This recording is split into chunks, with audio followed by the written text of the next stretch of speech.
rumahnya si Bang Dul itu rumah Betawi beneran? Itu rumah Betawi, itu tipe Bapang namanya. Bapang.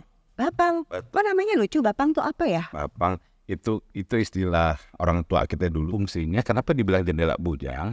Jadi zaman dulu nih, kalau yang punya rumah punya anak perempuan cakep kan didemenin tuh. Nah, dulu kan nggak ada istilah pacaran punya-punyaan. Jadi siapapun yang deketin bebas-bebas aja. Cuman nggak boleh ketemu, nggak boleh amprogan. Jadi si perempuan di dalam ini, si laki ngobrol di luar, sama-sama ngedeprok gitu ya, senderan di bawah sini. Ibaratnya beginilah. Gila, kayak kisah cinta di balik jeruji dong.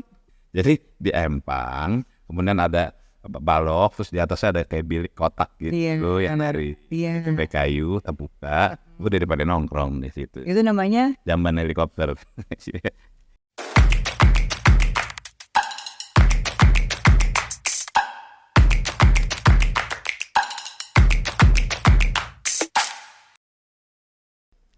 Halo Sobat Budaya, senang sekali ketemu lagi bersama saya Maudy Kusnaidi dalam podcast Budaya dari Dinas Kebudayaan Provinsi DKI Jakarta.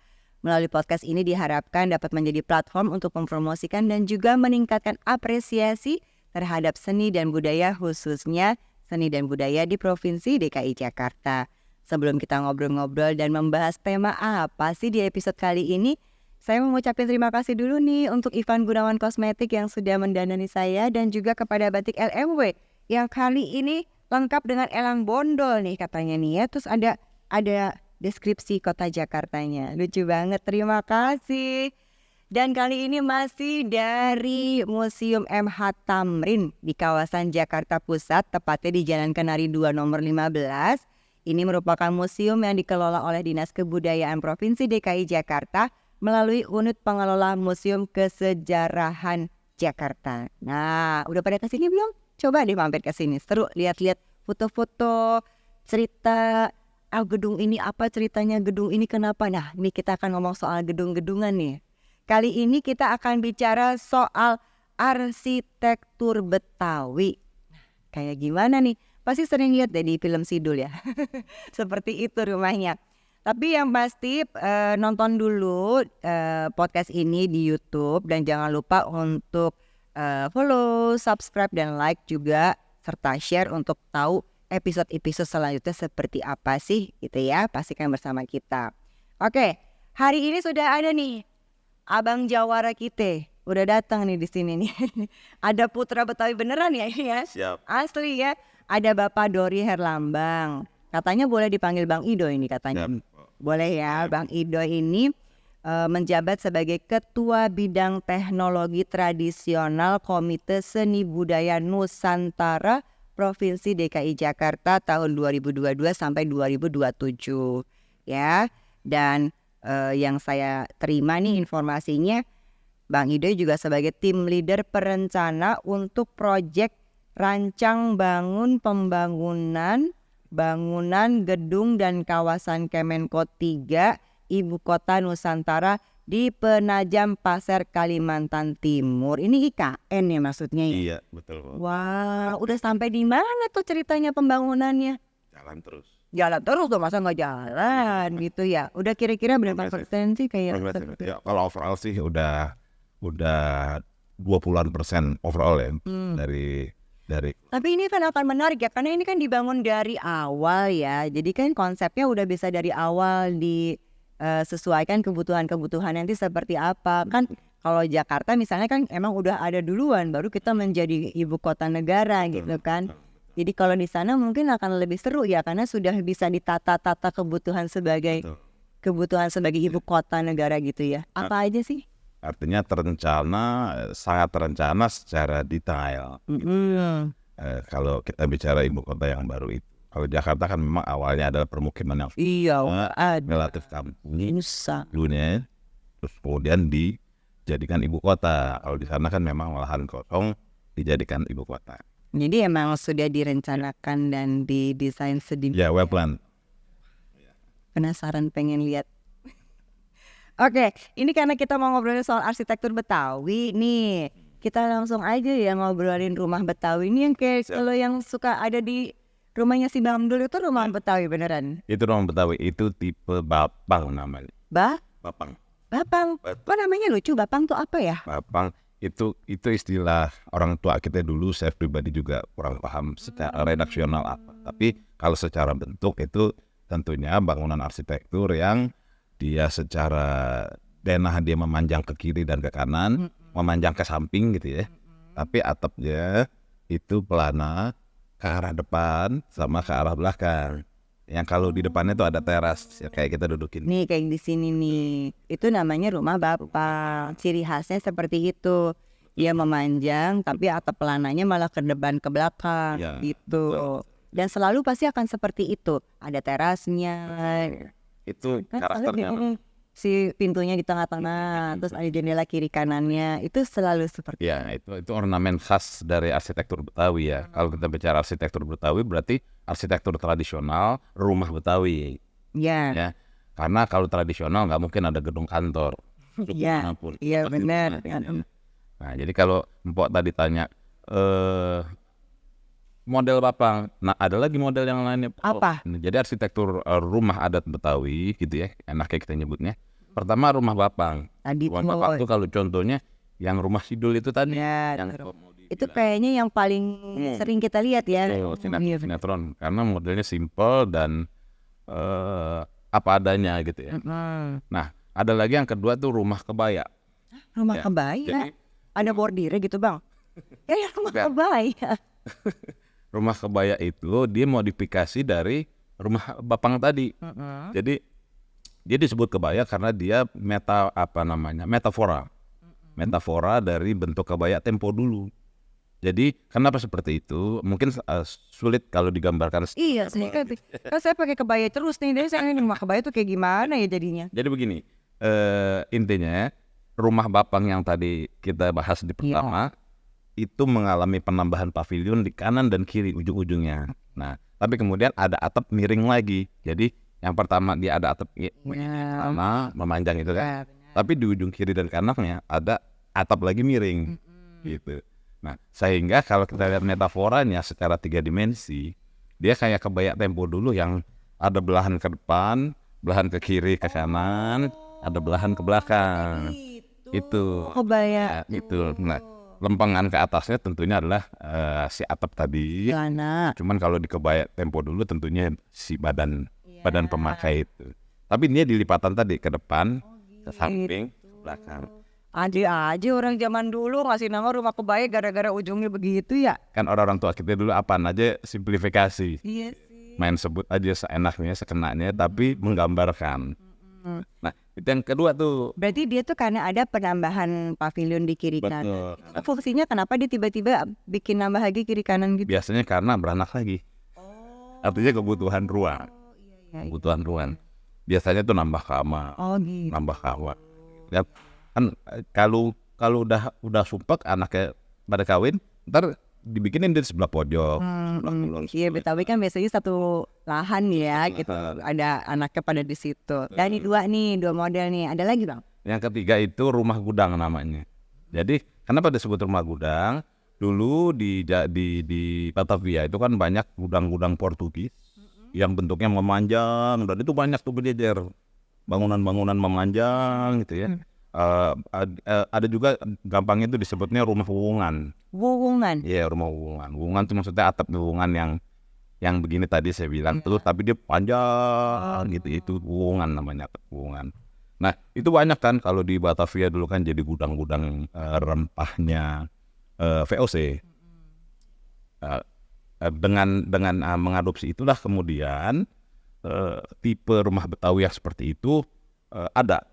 Jadi dia secara denah relatif dari depan ke belakang memanjang bangunan. Kalau di depan mah kelihatannya kecil kali ya, tapi dia memang belakang gitu ya. Betul, itu Terus dan ditinggalin. Hah? Ditinggalin, ditempatin dia gitu. rumah. Emang rumah berarti, rumah tinggal ya. Soalnya kan itu judulnya gudang. Tetap modelnya po. Modelnya, tapi di tempat tinggal. Gitu. Jadi tipologisasi tadi berdasarkan bentuk atap memang. Ini ada lagi yang terakhir. Yang terakhir tuh namanya rumah limasan.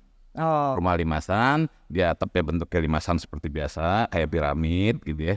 Cuman ada juga yang secara atraktif dan inovatif dibikin tengahnya ditinggiin sehingga bentuknya jadi kayak joglo gitu. Maka disebutlah ada yang bilang rumah joglo kalau yang model begitu. Jadi rumah limasan atau rumah joglo.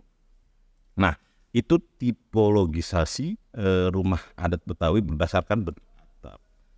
Nah, itu rumah-rumah Betawi tadi dari 4 model atap tadi punya karakter yang sama secara khas rumah Betawi. Yaitu Denahnya. Yang tadi Mpok bilang teras yang lega. Nah, jadi mau dikata model yang mana dari 4 tadi, udah pasti pertama ada terasnya tuh dia. teras lega dengan ornamen-ornamen yang standar pada umumnya orang tua kita dulu nih, gitu. Oh, jadi mau modelnya bagaimana juga tuh. Mau tadi model apa tuh, gudang apa segala macam. Tapi depannya begini nih. Betul. Pasti ada aja nih si ornamen-ornamen beginian. Karena memang polanya simetris. Tengahnya tuh pintu 2 daun gitu ya. Ada yang kerpiak begini, ada yang panel utuh gitu ya.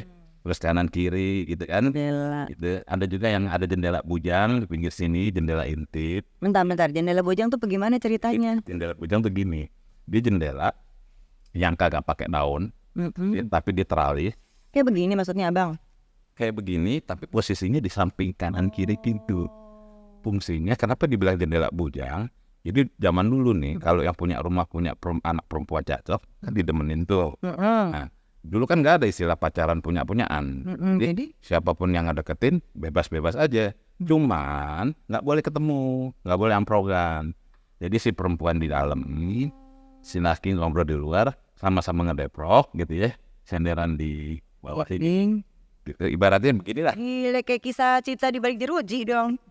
Ini balik jeruji itu mah. Jadi yang laki di luar, yang di dalam Di dalam. perempuannya, terus yaudah speak dah terus speak nabis. Ya ampun, itu benar kejadian begitu zaman dulu. Iya begitu dulu. Abang dulu emang enggak kali. Kalau saya udah generasi duluan. Oh itu fungsinya, makanya dibilang jendela intip gitu. Dibilang intip kalau misalkan ada tamu kan pintu ketutup. Iya. Orang pasti ngintip dulu.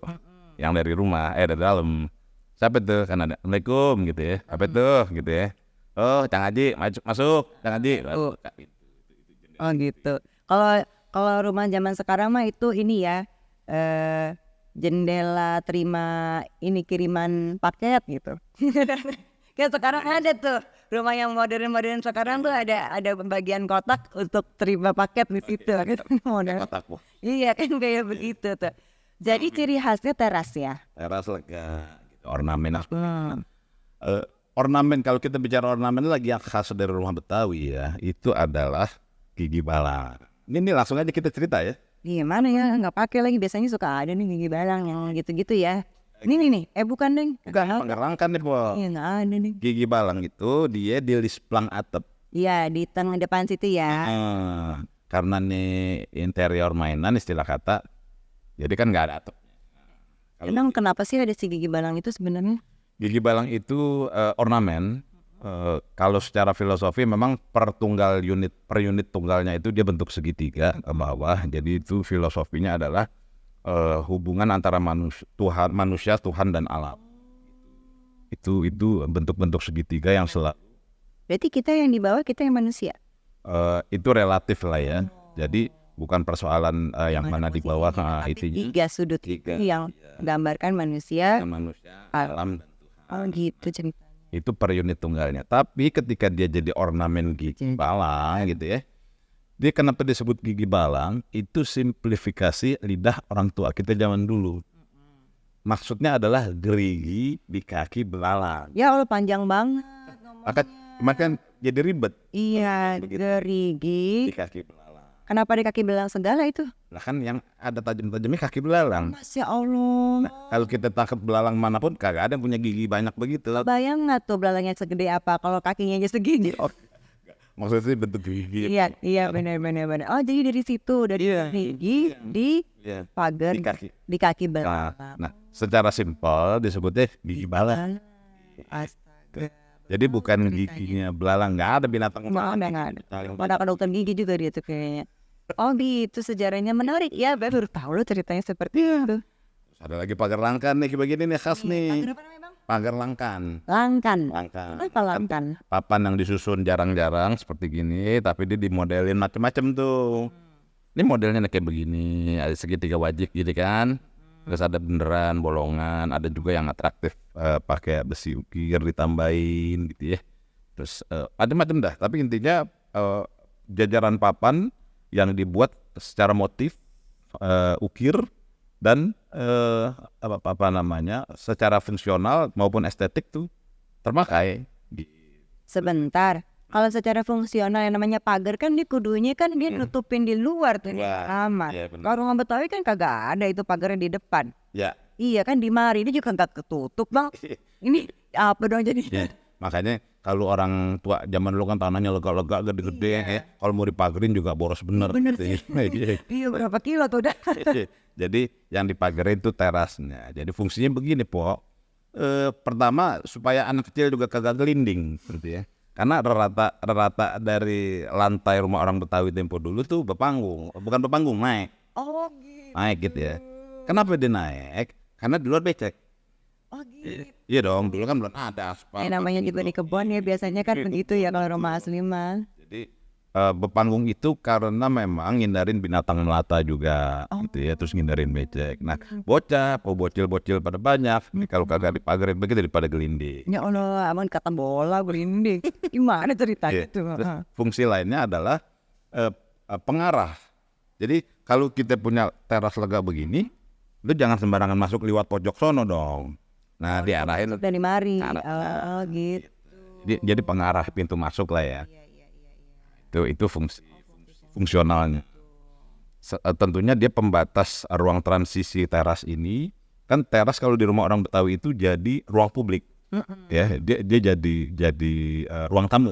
Iya. Oke. Makanya ada meja kursi begini yang meja bundar gitu. Iya. Kemudian ada balai. Iya. Di ujung Itu kan. pasti ada balai tuh. Di tempat ngeloneng khas. Tempat kalau habis asar ya.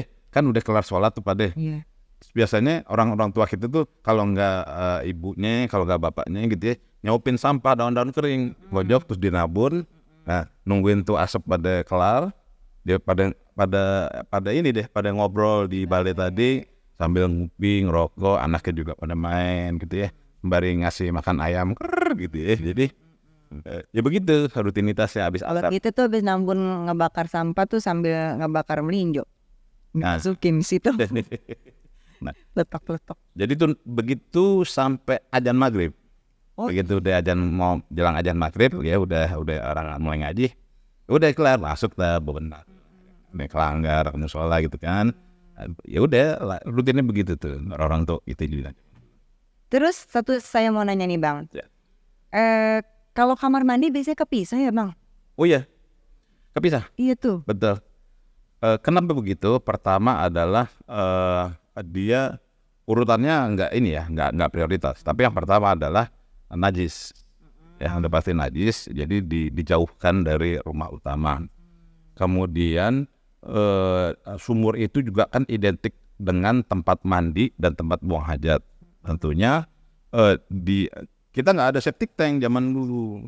Nggak pakai septic tank. Dia pakai yang namanya cubluk, kalau enggak empang.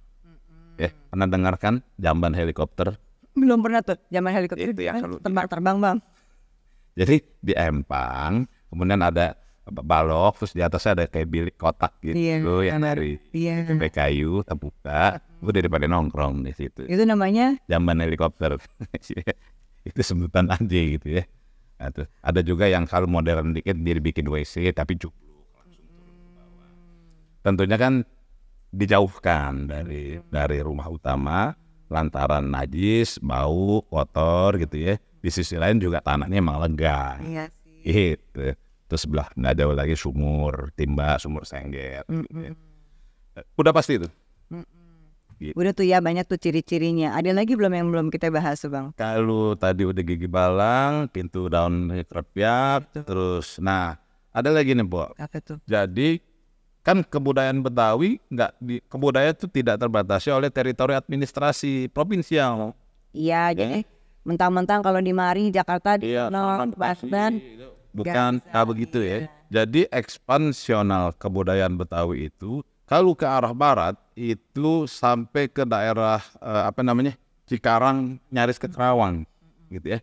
Kalau ke daerah Itu ada budaya yang menyampaikan. Oh iya, sorry, itu dari timur maksud saya. Kalau ke timur. Iya. Ya. Kalau ke barat itu sampai ke nyaris ke Serang itu, Iya. Sauk gitu ya. Itu kebudayaan Betawi itu. Tangerang tuh makanya kan kebudayaan Betawi juga. Tangerang terus lagi gitu ya. Nah, ke arah pantai juga, cuman memang tidak jauh karena pantai terlalu ini ya. Jadi, nah itu menyebabkan ada Betawi daerah tengah, Betawi daerah pinggir, Betawi daerah pesisir. Itu yang dimaksud. Kita pernah dengar tuh yang namanya kita anak Betawi tengah, kan Betawi pinggir. Nah, begini gara-garanya. Betul. Jadi itu panjang lagi kenapa terjadi seperti itu. Tentunya ada perpindahan, ada beranak pinak dan alasan lainnya. Tapi kalau kita bicara arsitekturnya, kalau yang di tengah itu dia relatif rumah napak. Maksudnya rumah napak? Rumah napak tuh jadi walaupun dia lebih tinggi dari tanah di luar, tapi dia napak, tidak modelnya bukan dalam panggung, betul ya. Itu disebutnya rumah napak. Relatif dia bahannya dari semen, yang punya duitnya ada lagi dari keramik, terus bukan porselen, tegel. Ya yang penting mah pokoknya menapak tuh di tanah dia bukan apa. Pinggiran lagi, daerah pinggir itu panggung tapi rendah. Dia sedengkul kira-kira. Apa tuh? Jadi itu yang tadi saya bilang, karena kalau di daerah pinggir mereka cenderung bertani, berladang, berkebun. Makanya kan dulu pepaya, mangga, pisang, jambu dibawa dari Pasar Minggu. Pasar Minggu dulu daerah pinggir, jauh luar kota. Jangan dianggap kayak sekarang. Dibawa dari Pasar Minggu, jadi Pasar Minggu tuh kayak kebun tuh dia, pepaya. Itu Condet, Pasar Minggu, Betawi daerah pinggir tuh, daerah pinggir ya, bukan Betawi pinggiran, bukan Betawi daerah. Zonanya di daerah pinggir. Nah, banyak binatang melata, ular kobra paling banyak. Kalau jauh, maka itu mereka rumahnya panggung. Ya. Nah, lain lagi kalau daerah pesisir, daerah air gitu ya, itu dia di atas 1,5 meter tuh panggung. Tinggi banget ya bang? Tinggi. Karena mereka daerah air. Tunggu, kalau daerah air tuh apa? Daerah Marunda, Cilincing, karena antisipasi terhadap air genangan gitu. Nah, dari 3 karakter tadi yang dipengaruhi oleh geografis gitu ya, tengah, pinggir, pesisir, atapnya macam-macam yang tadi kita bilang tadi 4. Ada yang model papang, ada yang pepaya, ada yang gudang, ada yang limasan. Tapi bawahnya tuh secara geografis ditentukan. Begitu. Ini kita mau lihat rumah-rumahan begitu ada di mana sih bang sekarang? Nah, kalau mau simpelnya sih ada di Setu Babakan, BBB, Perkampungan Budaya Betawi. Itu ada representasi arsitektur rumah adat Betawi gitu ya, dari 4 model yang tadi saya bilangin tuh ada tuh gitu ya. Itu rumah-rumah contoh gitu ya. Kalau nggak salah disewain juga gitu ya, bisa buat acara. Terus saban hari bisa dikunjungi. Begitu po. Tapi sampai sekarang masih ada tuh yang tinggal di rumah-rumah yang tadi abang sebutin tuh di daerah-daerah mana tuh? Ada. Aslinya ada. Daerah Condet tuh masih ada rumah asli yang model begitu. Terus di daerah apa tuh yang tempat jualan kembang? Mana itu Roblong? Daerah Roblong. Gimana tuh? Ada Roblong. Itu model Bapang. Itu Bapak. Model Bapang ada. Nah kalau yang bangun-bangun yang marunda-marunda udah kagak ada kali ya? Udah jarang sih ya, karena mereka juga udah tahu bahwa daerah air agak pantas dihuni gitu ya. Jadi emang tapi yang penting ada show unitnya lah ya. Betul. Pulau Seribu masih ada tuh. Di Marunda juga ada. Nah, kalau di daerah pinggir masih ada juga sih po, cuman memang ya karena sekarang udah modern gitu ya. Jarang orang rumah panggung begitu yang panggung rendah gitu ya. Ular juga udah kagak betah tinggal di belahan mana juga, dia beranak digeser, dibangun ya kan. Iya. Kalau dulu kan dia tinggal nyelip di antara pohon salak aja bisa nyaru sama pohon salak kan. Sorry, maaf. Iya tapi benar sih bang. Nah ini kita tadi udah ngomongin ya soal model-modelnya, atapnya, kenapa itu ada panggung, ada kagak tuh kan urusan geografis segala macam. Nah sekarang abang tadi bilang kan sekarang udah perkotaan kita, udah pada jarang nih. Tapi bagaimana tetap memunculkan ornamen-ornamen ini di dalam perkotaan kita nih, gimana tuh cara masukinnya? Kan kayak misalnya gini, ya kayak kita sebut deh Bang Yori Antar gitu kan, modelnya kan minimalis gitu kan, industrial. Tapi gimana ada warna-warni begitu kita masuk, gimana nih Bang Inba? Ya, jadi begini, kalau kita bicara arsitektur Betawi itu, ini amanahnya konstitusi dan regulasi, sehingga kudu diterapin. Nah, cuman memang karena ini ibu kota masih ibu kota ya. Iya. Artinya mau ibu kota mau kagak, ini kan udah kadung melting pot dengan banyak kebudayaan. Sehingga kalaupun kita mau terapkan arsitektur Betawi pada bangunan-bangunan itu khusus tertentu. Nah, antara lain begini. Tapi sebelum saya sebutkan antara lain, itu amanah konstitusi dan regulasi ya. Konstitusinya di sini UUD 45 pasal 32 ayat 1. Kemudian pemajuan kebudayaan. Kemudian Undang-Undang 5 nomor 2017 tentang pemajuan kebudayaan. Kemudian Perda DKI nomor 4 tahun 2015 pelestarian kebudayaan Betawi. Kemudian Pergub DKI tentunya 2029-2016 tentang penyelenggaraan pelestarian kebudayaan Betawi. Kemudian Pergub DKI nomor 11 2017 tentang 8 ikon. Artinya ada amanah konstitusi dan regulasi yang mengharuskan itu. Nah, mana aja yang mesti diterapin ya, yang bisa diterapin. Pertama jelas adalah bangunan kantor pemerintahan DKI. Ya, Pemda DKI ya. Mulai dari gubernur, wali kota, camat, terus lurah, kantor dinas, kemudian itu kantor-kantornya pemerintah DKI Jakarta ya, dari berbagai level. Yang kedua adalah fasos-fasum yang dimiliki oleh Pemda tentu, aset Pemda. Apa itu? Pasar, terminal, kemudian halte, jembatan, kemudian dan sebagainya, puskesmas, RW, gapura, gitu ya. Nah itu fasos-fasum. Nah yang terakhir adalah bangunan-bangunan hospitality. Hospitality itu yang kaitannya dengan pariwisata dan keramahan terhadap pengunjung. Objek wisata. Betul.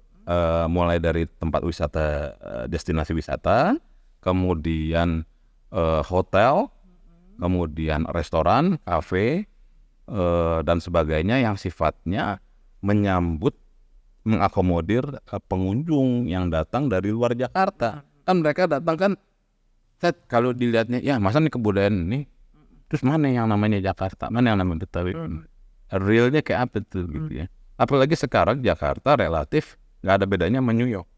Masa sih? Iya dong, kalau kita lihat ke Sudirman, Tamrin ya, kita berdiri di situ, ini kayak di Tokyo nih. Iya. Kayak di ini, kayak cakep nih. Nah terus gimana tuh memasukkan terhadap tadi tuh yang abang bilangin? Nah itu yang tadi saya bilang. Jadi di bangunan-bangunan itu fasos-fasos kayak misalnya di jembatan penyeberangan. Kalau memang di Sudirman ada yang modern tadi, tentunya diselipkan salah satunya adalah yang ada ornamen Betawinya. Bangunan pemerintahan juga seperti yang tadi saya bilang. Tadi ornamen tuh yang tadi tuh si gigi kaki belalang gitu. Gigi belalang. Kita mau sosok ngomong nama lengkap nih, baru tahu soalnya. Kayak gitu-gitu dimasukin. Betul. Jadi ornamen Betawi tadi diterapkan, tapi bukan dengan cara plek-ketiplek, nggak bisa.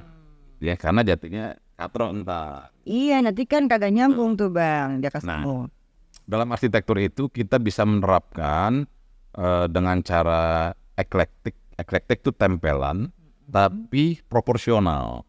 Gitu. Eklektik proporsional itu begini. Kalau memang ada sebuah bangunan yang membutuhkan ornamen gigi balang, tentunya bukan gigi balang yang segede atap rumah biasa. Ya, yang ada ntar kelihatannya segaris. Tentunya secara proporsional. Atau yang kedua dengan cara gambaran abstrak gitu. Saya mendesain ornamen batik Betawi di sejumlah dinding lift JPO, dinding lift JPO. Kan kalau sekarang kan JPO jembatan penyeberangan orang ada lift yang tinggi. Itu saya diamanahkan oleh Dinas Bina Marga beberapa tahun lalu untuk mendesain motif batik Betawi. Kalau mau lihat tuh di perempatan Senen ada tuh, kemudian di daerah Jagakarsa, di daerah Lenteng Agung, terus di daerah Kebayoran Velbak Kebayoran Baru. Nah ini fungsinya para desainer, para arsitektur itu memasukkan ornamen-ornamen tradisi itu dalam kemajuan atau situasi perkotaan saat ini gitu. Kita nyebutnya identitas kota. Identitas kota berdasarkan kearifan lokal Jakarta. Oh gitu, bahasanya keren banget itu. Iya. Mungkin ada yang sobat budaya lagi bangun rumah, ya, mau memasukkan unsur-unsur tradisi Betawi. Siapa tahu yang orang Betawinya juga ini belum punya tuh ornamen-ornamen Betawinya, ya tuh. Konsultasi di sama Bang Idoy. Ya. Bang, ini kagak kerasa kita mau panjang lebar, habis ini kita waktunya ngobrolnya. Padahal masih banyak mau ditanya-tanyain. Iya, belum ada apa gitu belum kita obrolin tuh. Ya kan kalau misalnya kita mau naruh kain Betawi di mana gitu, pajangan kan belum mau ngobrol kita tuh nanti. Kapan-kapan deh datang. Kapan ya? Itu disebutnya ini apa namanya? Interior. Apa itu? Batik Betawi itu apa namanya? Apa sih Bang? Ondel-ondel apa nih namanya? Saya jadi lupa tuh. Nanti Abang WhatsApp nih saya. Enggak, artinya kria. Sandal kria. Kria Betawi. Kria Betawi itu perintilan kayak batik, kerajinan. Kria Betawi. Begitu. Makasih banyak. Waktunya ngobrolnya, saya dapat ilmu nih. Si gerigi kaki belalang nih baru tahu nih, akhirnya saya ikut terus deh, nanti jadiin password. Kapan-kapan ngobrol lagi ya Bang Indo ya. Makasih banyak ya. Ini juga sobat budaya nih, kalau misalnya mau tanya-tanya soal arsitek Betawi itu atau apa juga boleh lah, jadi ngomong Betawi nih kita. Silakan loh, boleh kalau mau dikirim ke Bang Indo, tapi yang pasti saya ngucapin terima kasih. Saya juga di LKB. Oh di LKB juga, sama dong kita. Nah, bagaimana sih? Sama kita bener. Kita ada bosnya tuh di depan. Nah, anak buahnya Bang itu udah kita juga sama bos kita itu. Nanti kita obrol lagi ya Bang ya. Terima kasih banyak ya. Sobat budaya, terima kasih juga sudah menyaksikan episode kita bicara soal arsitek Betawi yang ternyata banyak filosofinya dan seru sekali. Jangan lupa untuk di like, subscribe dan share, dan nonton di YouTube kita. Dan follow supaya kita tahu apa aja sih episode-episode selanjutnya. Terus kalau misalnya ada kepikiran nih pengen bahas soal apa gitu, kirim aja ya di komentar atau di DM ke sosial media @akunnya disbud.dki ya. Silahkan, kita tunggu. Sekarang saya pamit dulu, sampai jumpa di episode berikutnya. Semuanya terima kasih.